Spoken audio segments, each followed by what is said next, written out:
Ancora sentiamo che è importante parlarvi dell'acqua. L'acqua, e poi saranno altri gli elementi che ci aiuteranno in questo lavoro, ma l'acqua in questo momento permette davvero di entrare in profondità, permette davvero che la vibrazione entri in profondità dentro ognuno di noi.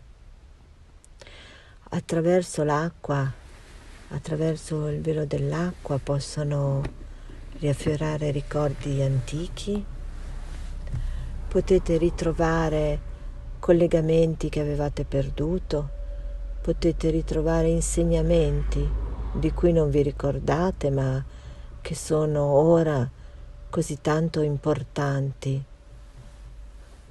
Attraverso l'acqua potremo ritornare alla comprensione di chi siamo veramente e anche alla comprensione di chi siamo stati o di chi continuiamo ad essere in tutte le dimensioni in cui noi viviamo.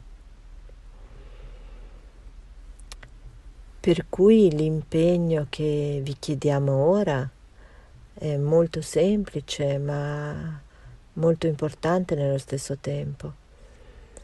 Tenete una bacinella d'acqua vicino a voi, guardate nell'acqua più volte durante la vostra giornata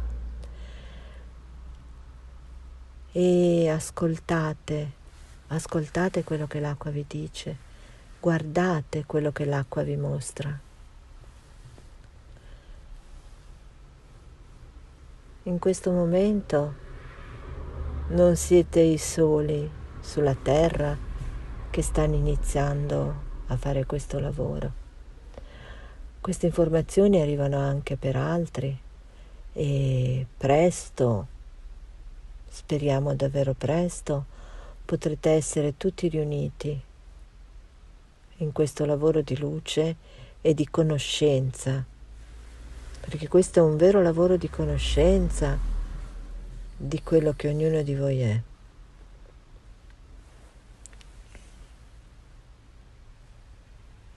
State davvero nell'ascolto di quello che sta avvenendo dentro di voi in questi giorni.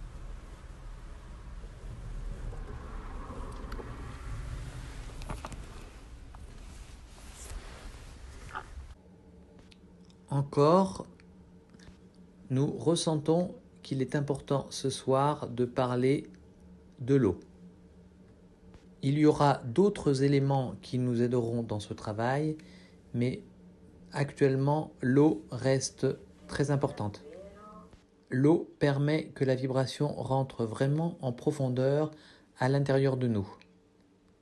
À travers l'eau, à travers le voile de l'eau, peuvent ressurgir des mémoires antiques. Vous pouvez retrouver des liaisons perdues et des enseignements perdus. Vous pouvez vous rappeler et qui peuvent être vraiment importants. À travers l'eau, nous pouvons retourner à la compréhension de qui on était et qui on est vraiment. Et aussi de comprendre comment on peut être dans toutes les dimensions dans lesquelles on vit. Aussi, le devoir que l'on vous demande est à la fois très simple et très important en même temps. Mettez une bassine d'eau à côté de vous et regardez dans l'eau plusieurs fois dans la journée. Et écoutez ce que l'eau vous dit et regardez ce que l'eau vous montre. Actuellement, vous n'êtes pas les seuls à faire ce travail sur la Terre. Cette information arrive pour d'autres personnes et vite, nous espérons que vous pourrez tous être réunis avec les autres dans ce travail de lumière et de connaissance. Cela est un vrai travail de connaissance de ce que nous sommes vraiment. Écoutez vraiment, soyez vraiment dans l'écoute de ce qui peut venir à l'intérieur de vous dans les prochains jours.